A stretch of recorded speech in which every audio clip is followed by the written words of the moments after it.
Zombies, सच या सिर्फ कहानी।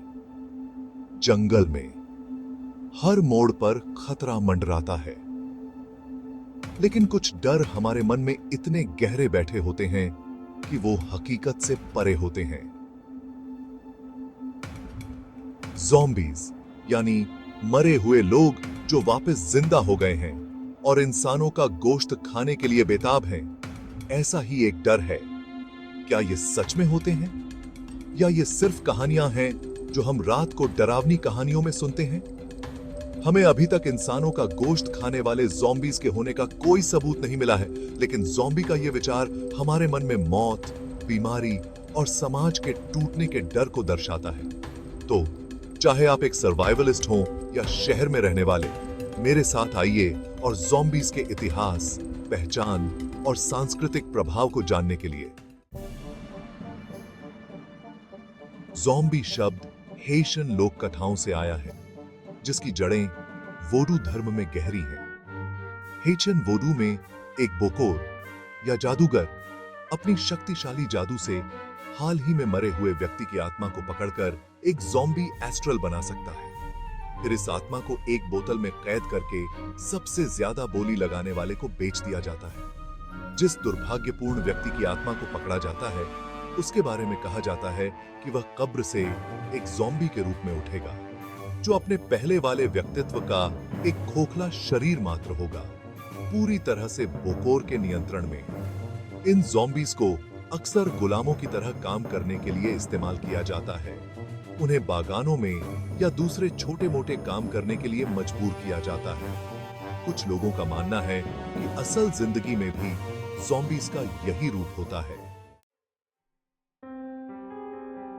हालांकि ज़ॉम्बीज की पहचान अलग-अलग हो सकती है, लेकिन कुछ आम लक्षण हैं जो इन डरावने प्राणियों को परिभाषित करते हैं। सबसे पहला और सबसे अहम है इंसानी मांस के लिए उनकी कभी न बुझने वाली भूख। खाने की एक अदम्य इच्छा से प्रेरित होकर ज़ॉम्बीज जीने वालों को काटने के लिए कुछ भी कर गुजरेंगे। उनका रूप एक और पहचान है, पीला, सड़ता हुआ मांस, खाली आंखें और आमतौर पर एक बेतरतीब रूप। वे धीरे धीरे और अजीब तरह से चलते हैं, अक्सर अपने शिकार का पीछा करते समय अपने अंगों को घसीटते या ठोकर खाते हुए।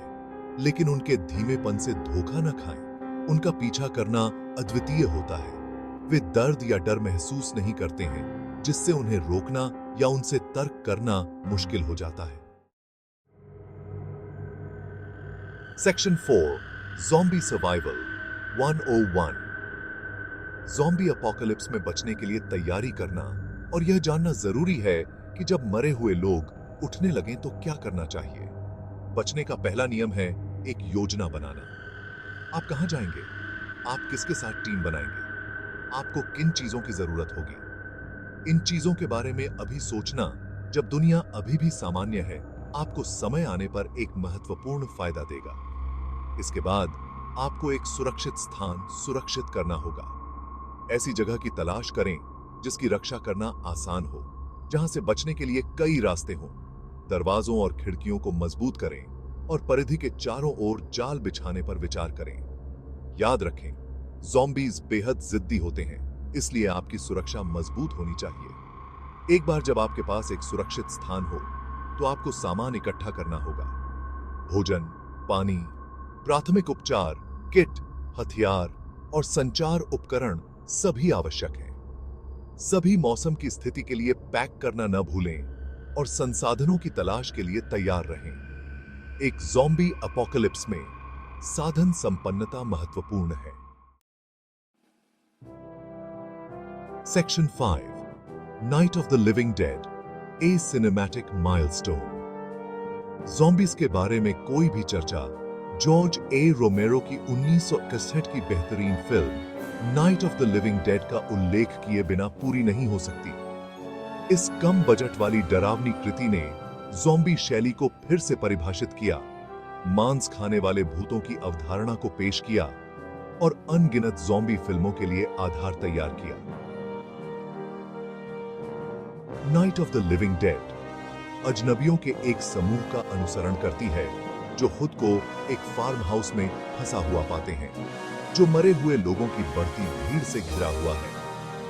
फिल्म के वास्तविकतावाद, सामाजिक टिप्पणी और अडिग हिंसा ने दर्शकों और आलोचकों को समान रूप से झकझोर दिया, जिससे एक सांस्कृतिक मील का पत्थर के रूप में अपनी जगह पक्की हो गई। सिर्फ एक डरावनी फिल्म से कहीं अधिक night of the living dead ने नस्ल, सामाजिक अशांति और वियतनाम युद्ध के बारे में सामाजिक चिंताओं का फायदा उठाया, जिससे यह कला का एक शक्तिशाली और स्थायी काम बन गया।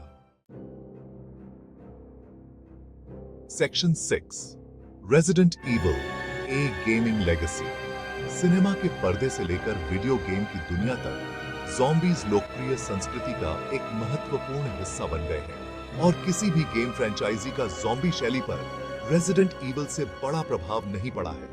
पहली बार 1989 में रिलीज हुई रेजिडेंट ईविल ने उत्तरजीविता डरावनी गेमिंग में क्रांति ला दी, खिलाड़ियों को ज़ॉम्बीज़ और अन्य जैविक हथियारों से भरी एक भयानक दुनिया में डुबो दिया।